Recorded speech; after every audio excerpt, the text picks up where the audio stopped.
When you see clearly, nothing bothers you. Buddhist wisdom. There's an invisible veil between us and reality. You can't see it or touch it, but it's there. In every quick reaction, every automatic judgment, every emotion we quietly call me. This veil can turn a simple word into something that stings. It can make natural change feel like danger. It can take a calm moment and fill it with worry about what might come next.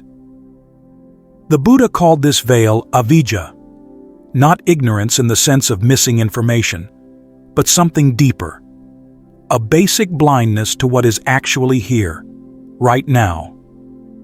And from this single source, all forms of human suffering arise, from everyday frustrations to our most painful struggles. But what if the veil could fall away? What if you could meet life just as it is, without the filter of fear, expectation, or the stories we carry? The Buddha's path invites us to something quietly powerful. When you see clearly, nothing can pull you under. Not because the waves stop, but because you've discovered a different way to move with them. The veil and clear seeing.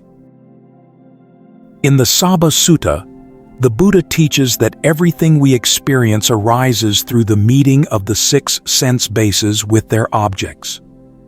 Eyes with forms, ears with sounds, nose with smells, tongue with tastes, body with touches, and mind with thoughts. It sounds simple, but here's what often goes unnoticed. Between that contact and how we respond, there's a whole world of interpretation unfolding so quickly, we rarely catch it. The Pali term for this is papanka, conceptual proliferation. It's the mind's habit of building layers of meaning from a single impression, then mistaking those stories for what's actually real. The veil has 3 layers, each concealing a fundamental truth. The first is anicca, impermanence. We don't truly see how everything is shifting, even as we look at it. We move through life as if things will stay the same. This relationship, this emotion, this situation. When they change, as they always do, we're caught off guard.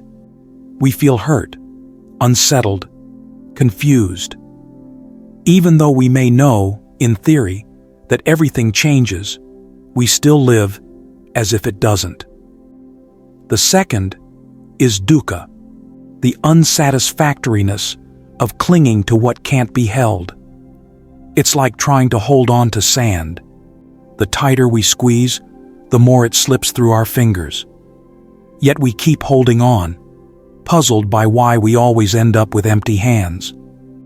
The third is anatta, non-self. We look for a solid I to protect, to improve, to prove to others.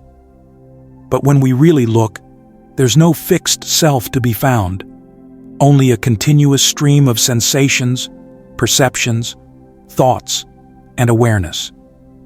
None of it can truly be called me or mine.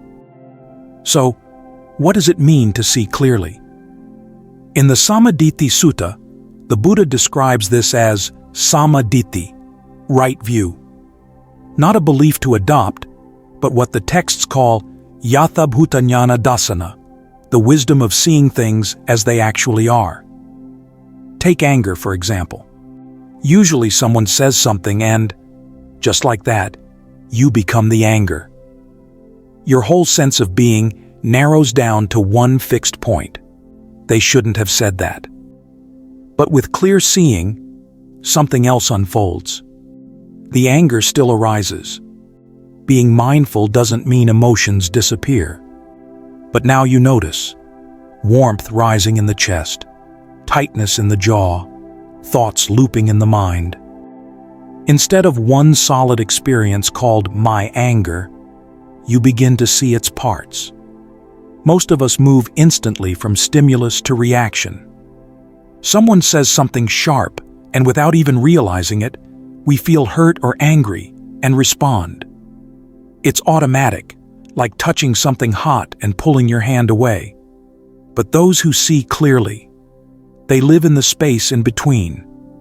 They witness the process. A word is spoken, a sensation arises, a thought begins to form, an impulse to act appears. And in that gentle awareness, something shifts.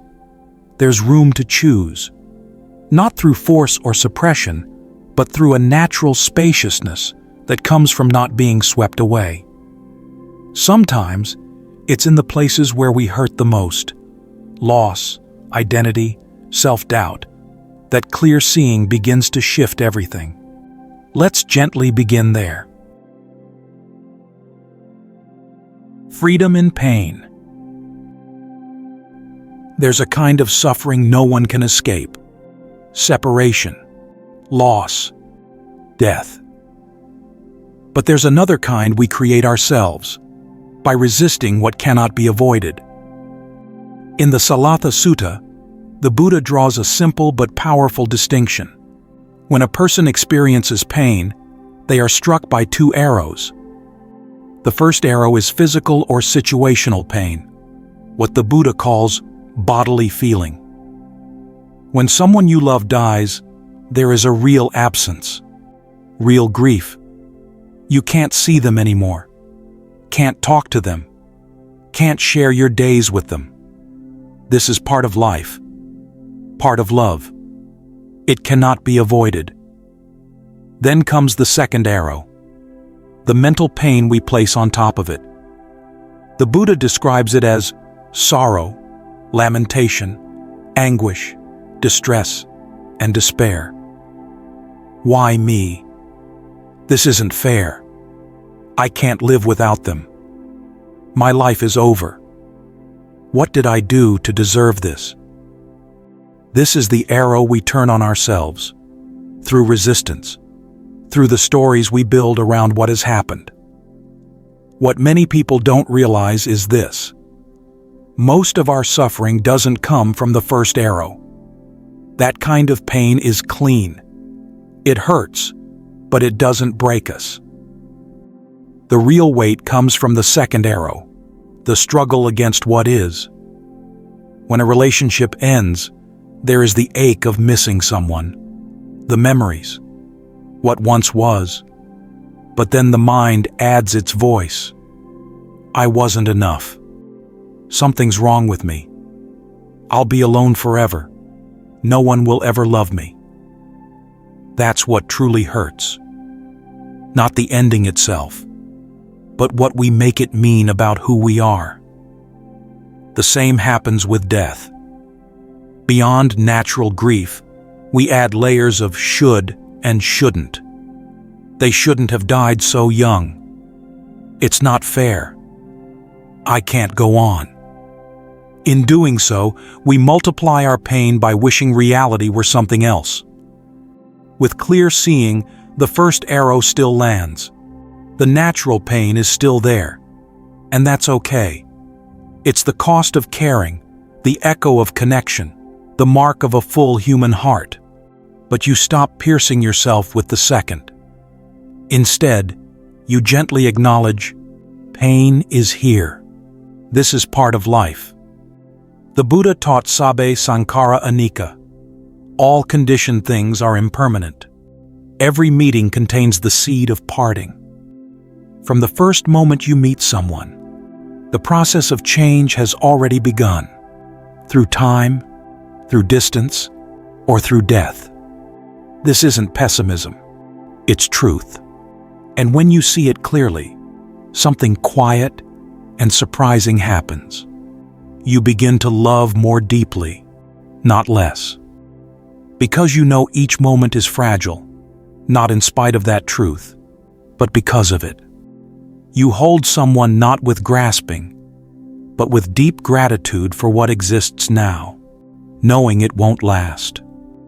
This is freedom not from pain, but in pain.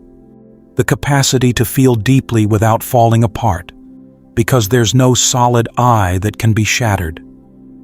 just the gentle unfolding of life, which holds both joy and sorrow, both meeting and farewell.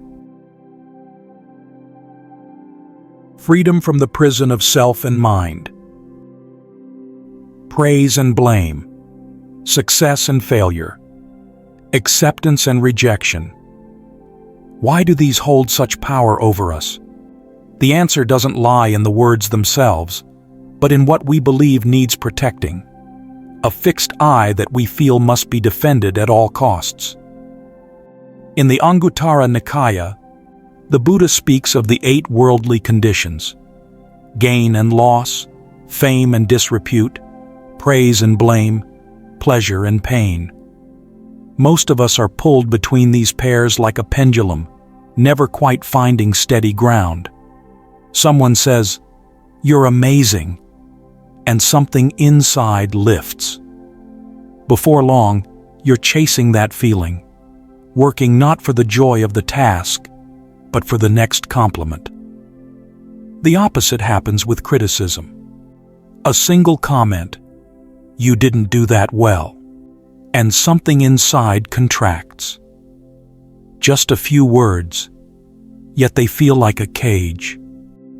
What's really happening is this: we're defending something we believe is real, a solid, lasting me that can be built up or torn down. The veil of avijja makes that self feel permanent, something that always needs protection. But the prison isn't just made of others' words. What about the voice in your own mind? Have you ever felt trapped by a thought? "I'm not good enough. I'm going to fail. No one truly cares." It loops and repeats, and the more you try to silence it, the louder it grows. The issue isn't the thought or emotion. It's upadana, clinging, grasping, identifying. We don't just have a thought, we become it. We don't just notice, "I'm not good enough," as a passing phrase. We believe it tells the truth about who we are. A fleeting mental event becomes a prison through the story we wrap around it, the identity we draw from it. Do you see the pattern? Whether it's external approval or inner doubt, the same mechanism is at play. We take something impermanent, a word, a feeling, a thought, and treat it as if it defines our entire being. We cling to praise as if it proves our worth. We fear blame as if it threatens our existence. We hold on to thoughts as if they're facts, not passing weather. In the Dhammapada, it says that one who is free from attachment is like a drop of water on a lotus leaf. Praise and blame touch, are seen, and slide away, leaving no trace. Not because you've become numb or detached, but because you've seen through anatta, the illusion of a fixed self. With clear seeing, you begin to notice there is no solid I that must be praised to feel whole or blamed to fall apart. When a negative thought appears, rather than being swept into it, you simply see, here is a negative thought passing through. When praise arises, there is a pleasant sensation and a thought saying, "I'm good." When blame arises, there is discomfort and a thought saying, "I'm bad." You see them all as weather passing through the open sky. You're not the weather. You're the space it moves through. When an uncomfortable emotion arises, you don't fight it or drown in it. You stay with it. You feel it as it is. Tightness in the chest, a knot in the stomach, weight in the shoulders. No story, no interpretation. Just the bare sensation. And here's the quiet truth. Raw sensation, seen clearly, is never as overwhelming as the story we place on top of it. Sadness, without the extra thoughts, is just a heavy feeling in the chest. Anxiety is tension in the belly, the warmth of pride, the coolness of shame. These are not unbearable. They don't define you. It's like realizing the monster in the dark was only a coat on a chair, scary only until you look directly at it. In this practice, vimutti arises, liberation. Thoughts still come, but you no longer believe all of them. Emotions still appear, but they don't take over. Praise and blame still happen, but they no longer hold you hostage. You can hear feedback without being wounded. You can learn without becoming defensive. You can live without depending on anyone's approval, including your own mind's. This isn't arrogance or apathy. It's standing on the quiet ground of reality. You're not the image others create of you, not even the image you've crafted of yourself, and not the voice in your head that criticizes or praises. You are something far more open, more fluid, more spacious than any identity or thought can capture. This is the final freedom, release from the prison built by our own stories and the prison shaped by others' opinions. When you're free from both, nothing can truly bind you. So how do you pull down the veil? The Buddha pointed to sammasati, right mindfulness, one of the 8 factors of the Noble Eightfold Path. You don't need to sit for hours in meditation, though that certainly helps. What you need is to learn to be present with what's happening, without judgment, without adding layers, without turning away. When walking, know you're walking. When eating, know you're eating. When anger arises, know anger is present. This is the essence of what the Buddha taught in the Satipatthana Sutta, the establishment of mindfulness in body, feelings, mind, and phenomena. One conscious breath, one mindful step, one moment of pausing to truly notice an emotion instead of being carried away by it. Each time you do this, you're training the inner eye. And slowly, almost without noticing, clear seeing becomes more natural, more accessible. The veil grows thinner, more transparent, and sometimes, in rare and quiet moments, it disappears altogether. There's a common misunderstanding that nothing bothers you means you've become emotionally numb. But that's not liberation. That's being disconnected while still alive. With clear seeing, the opposite unfolds. You feel more deeply, not less. You love more deeply because you're no longer clinging to what you love or trying to freeze it in time. You feel sadness when it comes, but you don't drown in it or turn it into a story of unworthiness.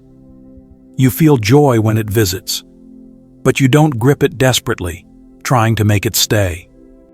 There's a Zen saying, "Before enlightenment, chop wood, carry water. After enlightenment, chop wood, carry water." Life continues. The tasks remain, but your relationship to everything has shifted. No longer a struggle, but a quiet dance. No longer resistance, but presence. The question isn't, how can I stop being bothered by things? The real question is, what am I looking through? If you're looking through the eyes of avijja, seeing things as fixed, controllable, and belonging to a solid me, then even the smallest moment can shake you. A word, a look, a change. But if you're looking through the eyes of paññā, wisdom, seeing things as they truly are, arising and passing in a ceaseless flow, then even in the midst of chaos, something within remains untouched. Not because you've turned away from life, but because you've finally learned how to meet it as it is. I know this might sound far away from where you are right now. Maybe you're carrying something heavy, a loss, a failure, a heartbreak. Maybe your thoughts feel relentless. Maybe the weight of others' opinions feels too much. And none of that is being denied. It matters. It hurts. It's real. But here's what I want to say. There is a way to hold all of it. All the pain, all the fear, all the not knowing, without being undone by it. There is a way to stay open in a world that sometimes breaks hearts. There is a way to remain free, even when life feels like it's falling apart. The Buddha said in the Kalama Sutta, "Don't believe something just because someone said it, because it's tradition, or because it's written in a text. Test it, see it, know it for yourself." So I'm not asking you to believe this. I'm inviting you to try it. Right now, just for a moment, look at whatever emotion is here. Don't judge it. Don't push it away. Don't cling to it. Just see it. See that it's present.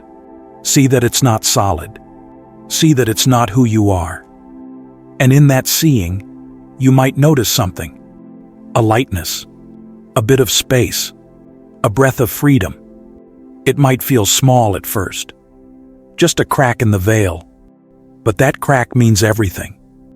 Because once you've seen through, even for a moment, you know it's possible. And what's possible once can become a way of being. When you see clearly, nothing can disturb you.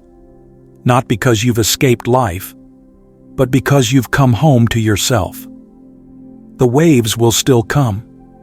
But when you know how to swim, the ocean is no longer something to fear. It becomes your home.